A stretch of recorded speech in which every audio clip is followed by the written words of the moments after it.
BJP MLA Katipalli Venkataramana Reddy ఒక్కసారి మాట్లాడించే ప్రయత్నం చేద్దాం. నిన్న ఒకవైపు మీ సభ్యులు కూడా మాట్లాడుతూ ఒకరేమో బిల్లుకు మద్దతు ఇచ్చారు నిన్న జరిగినట్టు, ఇంకొకరేమో వాకౌట్ అని చెప్తున్నారు. మీరేమో ముందే వెళ్ళిపోయారు. ఎందుకు సభ్యుల మధ్యలో సంకేతాల ఇదంతా ఎందుకు జరుగుతుంది?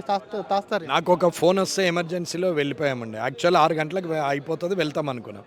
అది 8 అయింది, 9 అయింది. సమస్య హాస్పిటాలిటీ ఉండే, అర్జెంటుగా వెళ్ళాల్సింది ఉండే. మా దగ్గర అతను హాస్పిటల్లో ఉండే, వెళ్ళాల్సిందే. అది మార్నింగ్ 11 o'clock అడ్మిట్ అయితే మధ్యాహ్నము లంచ్ బ్రేక్లో మాట్లాడాము. సాయంత్రం వస్తున్నా అని చెప్పినాం.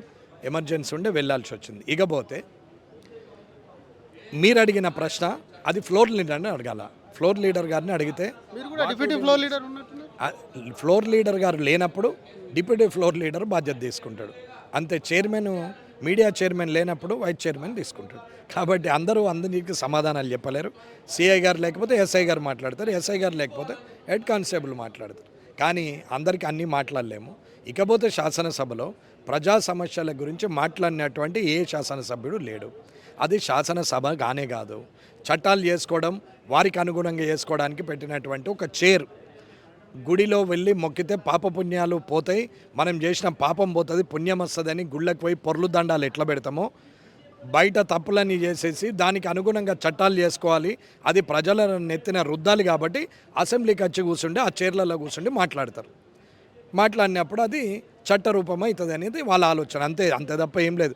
ఇప్పుడు చర్చలోకి పోతే కన్ఫెషన్ ఆ హోమ్ ఉంటుంది, అట్లాగే గుడికి పోతే సాష్టాంగ నమస్కారం ఉంటుంది, అట్లాగే మసీదుకి పోతే ఖురాన్ మీద ప్రమాణం చేసి మనము మాట్లాడాల్సి వస్తుంది. ఇవాళ వీళ్ళకు ఇదొక మాది చట్టం చేయడానికి ఆ జాగా కావాలి కాబట్టి వస్తారు. 9వ తారీఖు నాడు తెలంగాణ తల్లి మీద లొల్లి కథం. 16, 17, 18, 19 4 రోజులల్లో విరామాలే 14 గంటలు ఇచ్చారు. ఇక పరస్పర దూషణలు, అసభ్య పదజాలంతో అది మొత్తం సమయమే లేకుండా పోయింది. మీలాంటి వాళ్ళు మరి ఎందుకు గొంతు విప్పట్లేదు? ఎందుకు మీరు మాట్లాడొచ్చు కదా? మాట్లాడడానికి అందరు ఎమ్మెల్యేలకు కూడా మాట్లాడాలా, 57 మంది ఉన్నారు. మాట్లాడాలనేది అందరికీ ఉన్నది. కానీ పార్టీల పరంగా కొందరికి గొంతు నొక్కే పరిస్థితిలో ఉంది. అంటే మీ గొంతు నొక్కుతున్నారా? నేను ఎవరికి భయపడే వ్యక్తిని కాదు. నేను రాజకీయం 5 ఏళ్ళు చాలనుకున్నాం, నీతి నిజాయితీగా గెలవాలనుకున్నాం, no bribe, without liquor, without క్యాష్తో గెలవాలనుకున్నాం, ప్రజల్లో మార్పు రావాలనుకున్నాం, సొంత ఆస్తులతో పనులు చేసి పెట్టినాం. 5 సంవత్సరాలు చాలు అనుకున్నాం. ఇంతకన్నా చేసే యోచన కానీ, ఆలోచన కానీ, స్వార్థం కానీ నాకు లేదు. ఒక మార్పు తీసుకురావాలనే ప్రయత్నంలో భాగంగా నేను మాట్లాడుతున్నా. అది బీజేపీ అయినా, అది కాంగ్రెస్ అయినా, టీఆర్ఎస్ అయినా, సిపిఐ అయినా, సిపిఎం అయినా ప్రజల పక్షాన్నే మాట్లాడాలి. కానీ పార్టీ ఎదగాలని చెప్పి తప్పులను ఒప్పులుగా మాట్లాడే ప్రయత్నము చేయొద్దు అనేది చెప్తున్నారు. తప్పులు ఒప్పులు అంటున్నారు. ఇంకొక వైపు నేతల మధ్య కేసులు కూడా, ఎందుకంటే ఒకవైపు ప్రతిపక్షంలో ఉన్న పార్టీ మీద ప్రభుత్వం ఉన్నటువంటి పార్టీ కేసు పెడుతుంది. ప్రధానంగా కేటీఆర్ పైన కేసు కూడా నమోదైంది. వాళ్ళు ఒక రకంగా మీ ఇద్దరు కాంగ్రెస్ బీజేపీ కలిసే వేసిందని ఒక ఎజెండా తీసుకెళ్తారు. మరి రేవంత్ రెడ్డి గారిని వేసినప్పుడు టీఆర్ఎస్ బీజేపీ కలిసి వేసిందా? అప్పుడు రేవంత్ రెడ్డిని అరెస్ట్ చేసినప్పుడు టీఆర్ఎస్ బీజేపీ కలిపి వేసిందా? ఒప్పుకోమనండి అన్నప్పుడు. మేమిద్దరం కలిసి చేసినాం రేవంత్ నిన్ను అని చెప్పి మా చెప్పని చిట్నాయుడు అంటాడు కదా కేటీఆర్, ఆయన చెప్పమానండి. ఏం మాట్లాడతారండి? ముఖ్యమంత్రి పదవిని కూడా దిగజార్చే మాటలు రేవంత్ రెడ్డి గారు మాట్లాడతారు. పాత ముఖ్యమంత్రి గారు అట్లనే మాట్లాడతారు. ఇప్పుడున్న రాజకీయ నాయకులు అట్లనే మాట్లాడతారు.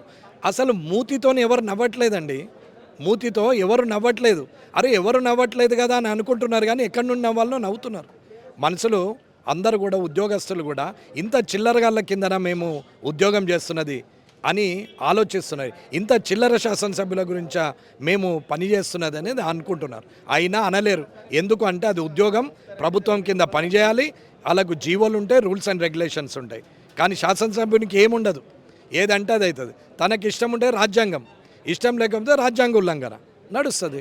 ఆ రోజు టీఆర్ఎస్ బీజేపీ రెండు కలిసి చేస్తే రేవంత్ రెడ్డిని, ఇలా కాంగ్రెస్ బీజేపీ కలిసి కేటీఆర్ని మాట చెప్పండి, అరెస్ట్ మీద ఎట్లా చూస్తారని. అరే అదేమన్నా పెద్ద ప్రజల సమస్య నాన్న? ప్రజలకు నష్టం ఏమన్నా ఉందా? ఉపాసం ఉంటారా? కొన్ని కుటుంబాలు చనిపోతారా? లేకపోతే భూమి బీఆర్ఎస్ వాళ్ళు ఆల్రెడీ చెప్తున్నారు విధ్వంసం అవుతుంది మొత్తం రాష్ట్రం అని. ప్రజలు తిరగబడి ఈపులు వలగొడతారు విధ్వంసాలు అయితే. ఎందుకు అవుతుందండి విధ్వంసం? ఓని కోసం అవుతుందండి. ఇవాళ రేపట్లో భర్త చనిపోతే భార్య వారం రోజులలో 10 మందితో నవ్వుకుంటూ మాట్లాడుతున్నది. భార్య చనిపోయి 2 చిన్నపిల్లలు ఉంటే తండ్రి ఇంకో పెళ్ళాన్ని చేసుకుంటున్నాడు. ఇటువంటి కల్చర్ ఉన్నప్పుడు ఈయన కోసం ఒకడు చచ్చిపోతాడు, వీళ్ళు వచ్చి అగ్నిగుండం చేస్తారు. అగ్నిగుండం చేస్తే ప్రజలు బద్దలు భాషింగాలు చేస్తారు. చివరిగా ఈరోజు పెట్టేటువంటి బిల్లు మీద ఒక్క మాట ఆర్ఓఆర్ చట్టం. అన్న ఇవాళ బిల్లు ఏది చేసినా రైతు అనే వ్యక్తిని ఇబ్బంది పెట్టడమే తప్ప ఏమీ లేదు. పాత పాస్ పుస్తకాలు ఉండే ఇంద్రమ్మ పాస్ పుస్తకాలు అంటారు. వాటి ఉన్నప్పుడు అన్నదమ్ముల మధ్యాహ్నం గొడవ లేదు, ఏమీ లేదు. చిన్న చిన్న అవకతవకలు కరప్షన్ నడిచింది, దానికి కాదని నేను అన్నాను. కానీ తిరిగి భూభారతి తయారు చేసినప్పుడు నేను రిక్వెస్ట్ చేసేది ఒకటే, సర్వే డిపార్ట్మెంట్ వాళ్ళను రిక్రూట్ చేసుకొని సర్వే చేసి ప్రతి వ్యక్తికి ఒక 4 ఎకరాలు ఉంది, అది 32 వంకర్లు ఉండని, అష్ట వంకర్లు ఉండని, అది మ్యాప్ వేసి ఇచ్చి దాని చుట్టూరున్న సర్వే నెంబర్లు ఏంటి, ఆ సర్వే నెంబర్కి ఆనుకొని ఈ బౌండరీ మీద ఎంతమంది రైతులు ఉన్నారు వాళ్ళందరి పేర్లతో సహా మ్యాప్ వేసి పాస్బుక్ ఇవ్వమనండి. ఇక గజం కూడా ఎవరు జరగరు, ఇంకొకటి ఎంక్రోచ్ కాడు, వాని బౌండరీ వానికి ఫిక్స్ అయ్యి ఉంటుంది. అంతే తప్ప ఇంద్రమ్మ ముఖం ఉండొద్దని కేసీఆర్ అందమైన ముఖం కోసం ధరణి, కేసీఆర్ అందమైన ముఖంకి వెళ్ళి బాగా పొడుగున్నని ఈయన ముఖం వేసుకొనో లేకుంటే రాహుల్ గాంధీ ముఖం వేయడానికి ఇంకో పాస్బుక్లు ప్రజాధనాన్ని దుర్వినియోగం చేయడమే తప్ప ఏమీ లాభం లేదు. రైతు అనే వ్యక్తి కోర్టుకు వెళ్ళాల్సిన అవసరం లేదు. తప్పు చేసిన అధికారి ఖచ్చితంగా జైలుకు వెళ్ళాల్సిందే. రైతు తప్పు చేసిన లీడర్ ఖచ్చితంగా జైలుకు వెళ్ళాల్సిందే. ఈ ఇద్దరిని చక్కగా చేస్తే అందరూ బాగానే ఉంటారు. కాబట్టి రైతుకు ఖచ్చితంగా మ్యాపింగ్ ఇచ్చి, అంటే ఒక లేఅవుట్ చేసి ఒక ప్లాట్ కొంటే బౌండరీస్ ఉంటాయి, ఒక ఇల్లు కొంటే బౌండరీస్ ఉంటాయి. గేటెడ్ కమ్యూనిటీలో అపార్ట్మెంట్ ఉన్నా బౌండరీస్ ఉంటుంది, కామన్ ఏరియా ఉంటుంది. కానీ రైతుకు మాత్రము బౌండరీస్ ఉండవు. రైతుకు ఏమాత్రము చుట్టుపక్కల ఎవడున్నాడు అనేది ఉండదు, ఏ సర్వే నెంబర్ ఉన్నది అనేది ఉండదు, అటాచ్డ్ సర్వే నెంబర్ తెలియదు, ఫోన్ నెంబర్ తెలియదు, బై నెంబర్ తెలియదు. ఏం చేస్తున్నారండి? ఇవన్నీ చేసి పాస్బుక్లు ఇవ్వమని భూభారతి పెట్టమని చెప్తున్నాం. దాంట్లో కేసీఆర్ గారు చేసిన ఒక్క మంచి పని ధరణిలో ఒకటి 33 మ్యాడ్యూల్లో ఒకటి ఏంటంటే రెవెన్యూ ఆఫీస్లో రిజిస్ట్రేషను దేర్ అండ్ దెన్ అప్పటిదప్పుడే ఇవ్వడం, అది ఒక్కటి బాగుంది. అది అట్లనే కంటిన్యూ చేస్తూ మిగతా చట్టాన్ని మార్చి రైతు దగ్గరికి రెవెన్యూలు పోవాలి, కానీ రైతు ఏ కోర్టుకు పోడు అని చెప్తున్నాం.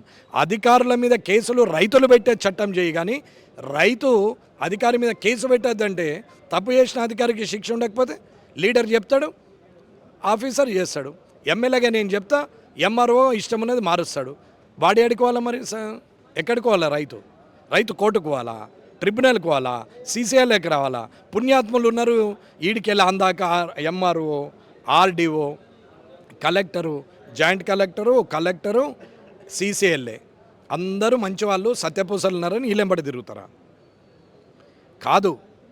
ఖచ్చితంగా ఎంఆర్ఓ ఆఫీసులోనే అటెండ్ అవుతాడు, ఎంఆర్ఓ ఆఫీసులోనే కలెక్టర్ వచ్చి ఫైనల్ చేయని, సీసీఎల్ఏ కమిషనర్ వచ్చి ఫైనల్ చేయని. కానీ మండల్ దాటి ఏ రైతు బయటకు రావడానికి వీల్లేదు. ఖచ్చితంగా మ్యాప్ ఉండాలా, ఖచ్చితంగా బౌండరీస్ ఫిక్సేషన్ ఉండాలా, ఖచ్చితంగా వారికి